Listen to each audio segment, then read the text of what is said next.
হরে কৃষ্ণ। কৃষ্ণনগর ঘূর্ণি গাঙ্গুলিপাড়ায় অবস্থিত শ্রীগোপাল মন্দিরে আজ আমরা শ্রীমদ্ ভাগবত গীতা গ্রন্থ আস্বাদন করছি। আমরা আস্বাদন করছি শ্রীমদ্ ভাগবত গীতার 17 অধ্যায় শ্রদ্ধাত্রয় বিভাগ যোগ, শ্লোক সংখ্যা 16। শ্রী গুরুদেবকে নমস্কার, ভগবান শ্রীকৃষ্ণকে নমস্কার, ভগবান শ্রী নারায়ণকে নমস্কার, ভগবতী দুর্গা দেবীকে নমস্কার। মুকং করতি বাচলং পঙ্গুং লঙ্ঘয়তে গিরিম যৎকৃপা তমহং বন্দে পরমানন্দ মাধবম। এখন আমরা আস্বাদন করছি শ্লোক সংখ্যা 16।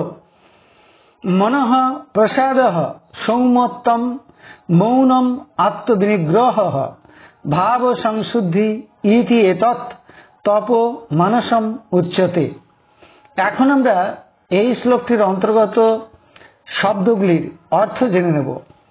মনঃপ্রসাদঃ মনের প্রসন্নতা বা চিত্তের প্রসন্নতা। সৌম্যত্তম সরলতা, অক্রূরতা, সৌম্য ভাব। মৌনম মৌন ভাব। আত্মবিনিগ্রহ মন সংযম। ভাব সংশুদ্ধি ব্যবহারিক কপটতা বর্জন। ইতি এইভাবে। এতৎ এই সকল, মানসম মানসিক, তপঃ তপস্যা, উচ্চতে বলা হয়। তাহলে এই শ্লোকটির বঙ্গানুবাদ কি দাঁড়ালো? এইভাবে মনের প্রসন্নতা, সরলতা বা অক্রূরতা, মৌনভাব, মনসংযম, ব্যবহারিক কপটতা বর্জন, এই সকলকে মানসিক তপস্যা বলা হয়। এখন আমরা এই শ্লোকটির অন্তর্নিহিত ভাব আস্বাদন করছি। ভগবান শ্রীকৃষ্ণ এই শ্লোকে মানসিক তপস্যা বলতে কি বোঝায় তা বর্ণনা করেছেন। ভগবান প্রথমেই বললেন যে মানসিক তপস্যার একটি বৈশিষ্ট্য হল মনঃ প্রসাদঃ, অর্থাৎ মনের বা চিত্তের প্রসন্নতা। এখন আমরা প্রথমেই জানব যে সাধারণত মানুষের মন কখন প্রসন্ন থাকে না। মানুষের মনে যদি স্ত্রী, পুত্র, কন্যা, পিতা, মাতা, আত্মীয়দের শরীর নিয়ে, রোগ ব্যাধি নিয়ে কোনো চিন্তা থাকে বা নিজের শরীর নিয়ে কোনো দুশ্চিন্তা থাকে, তাহলে মন প্রসন্ন থাকে না।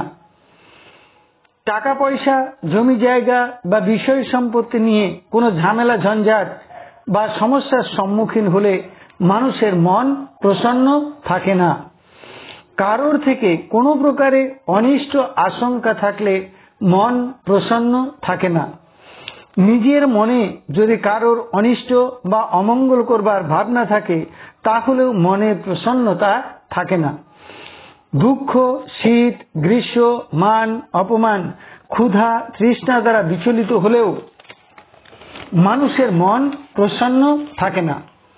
তাহলে মানুষ যদি এই সকল ভাবনা থেকে মুক্ত থাকে, অর্থাৎ যার মনে স্ত্রী, পুত্র, কন্যা, পিতা, মাতা বা আত্মীয় পরিজনের বা নিজের শরীর, রোগ ব্যাধি নিয়ে কোনো দুশ্চিন্তা না থাকে, তাহলে তার মন প্রসন্ন থাকে।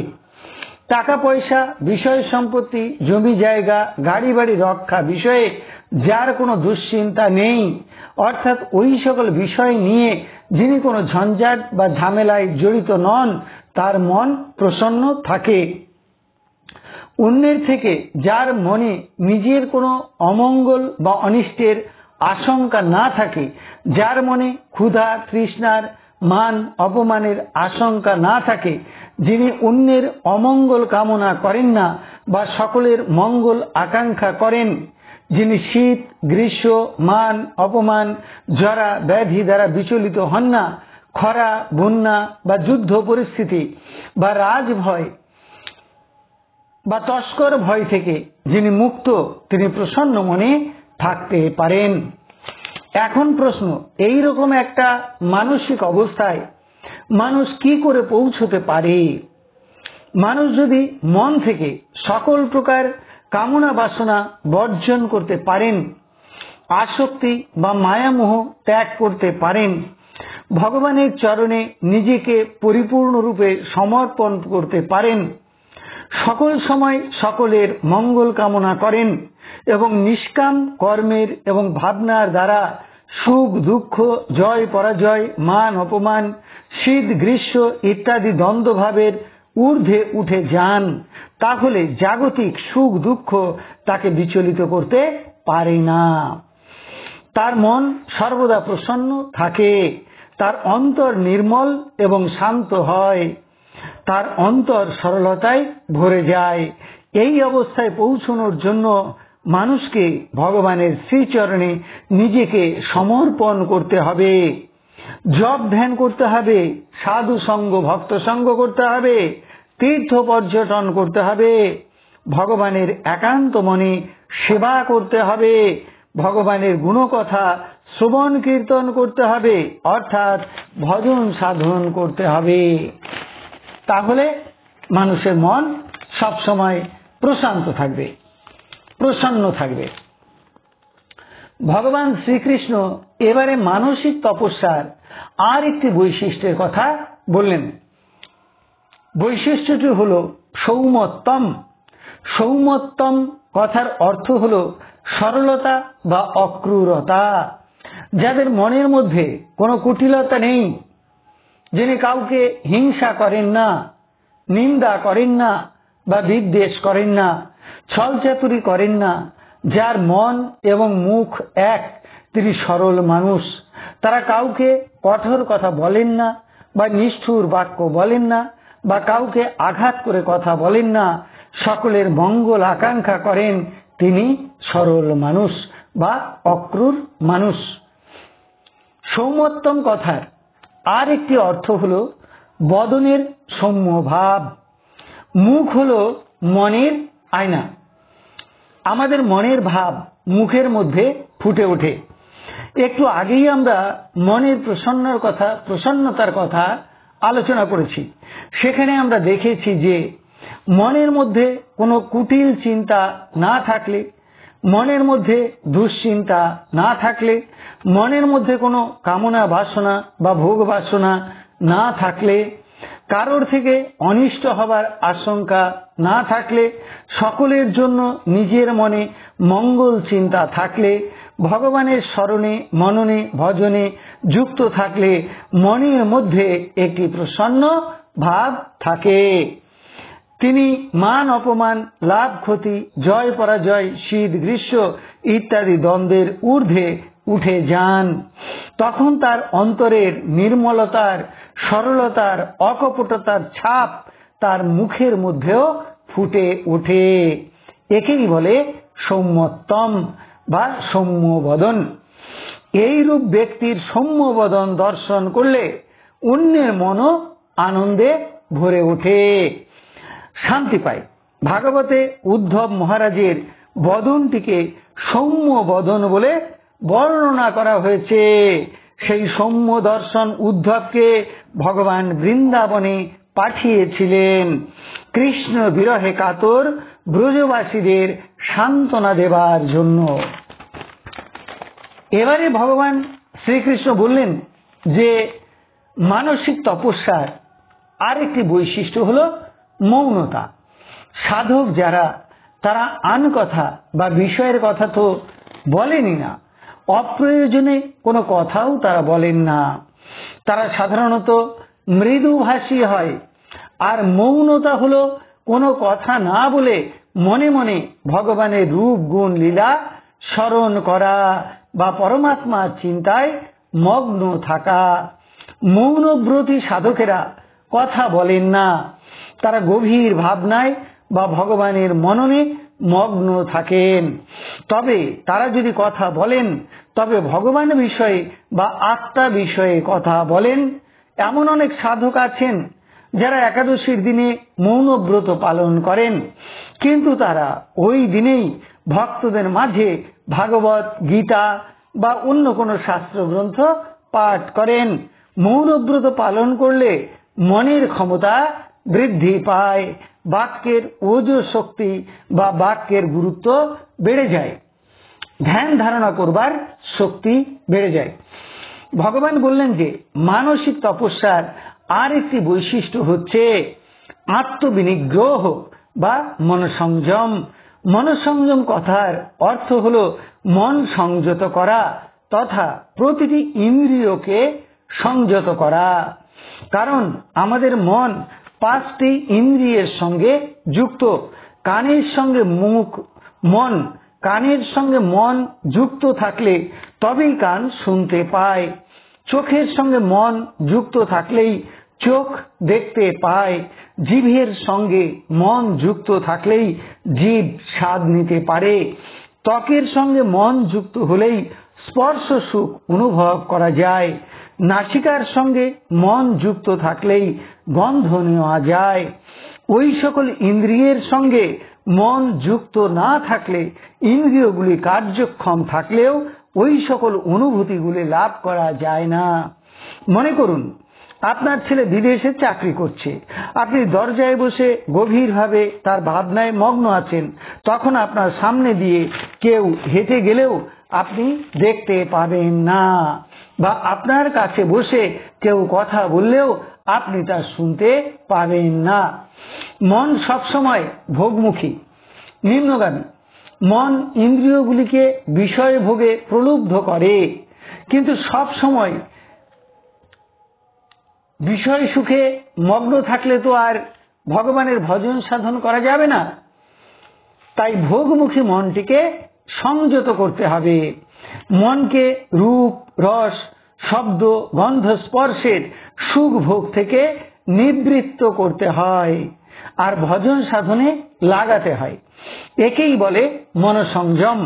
যেমন মন, তুমি বাইরের রূপ দেখো না, অন্তরে গোবিন্দের রূপ দর্শন করো। জীব, তুমি বাইরের ভালো ভালো খাবার খেতে চেও না, ভগবানের প্রসাদ গ্রহণ করো। কান, তুমি বাইরের বিষয়ের কথা শোনো না, ভগবানের রূপ গুণ লীলা কথা শোনো, ইত্যাদি।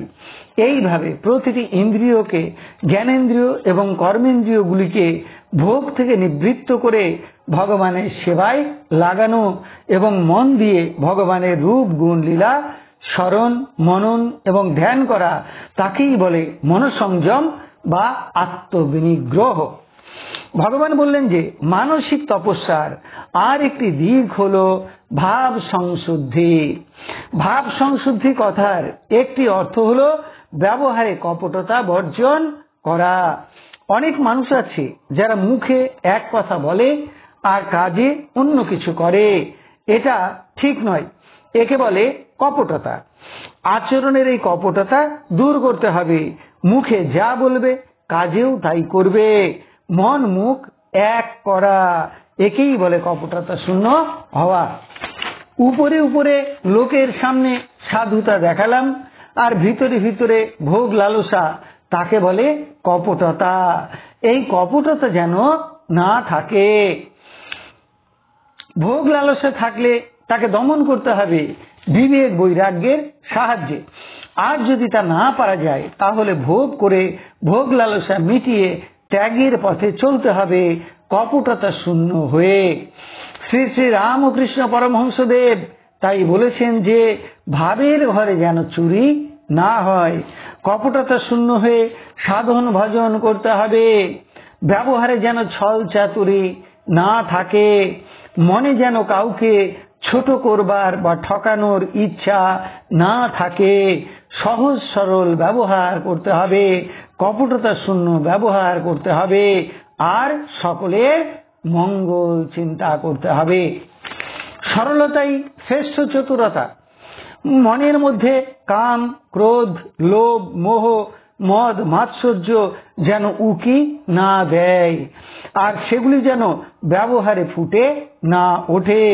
ভগবান সেই জন্য এই শ্লোকে বললেন যে মনের প্রসন্নতা, সরলতা বা অক্রূরতা, মৌনভাব, মনসংযম, ব্যবহারিক কপটতা বর্জন করা, এইগুলি হল মানসিক তপস্যা।